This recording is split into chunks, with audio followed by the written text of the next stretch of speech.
شهادت یه مفهوم اینجوریست، ظاهرش که نگاه میکنید ظاهر دردناکی داره، تلخی داره، ظاهرش اینه، اما باطنش چی؟ لذت همیشگیست، نعمت همیشگیست. در مقابل او دارن این جان از بین رفتنی رو از شما میخرن و میگیرن. این وعده خداست، مخصوص این دین شما هم نیست. این وعده رو خدا در کتاب‌های آسمانی قبلی هم داده. وعدن علیه حقا فی التورات و الانجیل و القرآن. شهادت اینه. این جانی که من و شما داریم همون یخه.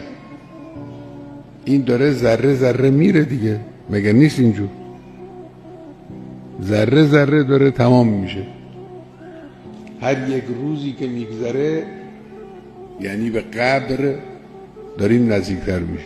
این داره روز به روز میره. حالا چقدر طول بکشه، بعضیا این سرآمدشون 40 سالگیست، بعضی 50 سالگیست، بعضی 80 سالگیست، بالاخره تمام میشه. این جنسی را که چه شما بفروشی چه نفروشی بالاخره تمام خواهد شد.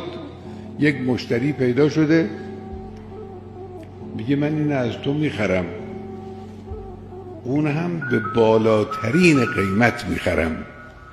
اون بالاترین قیمت چیه؟ بهشت.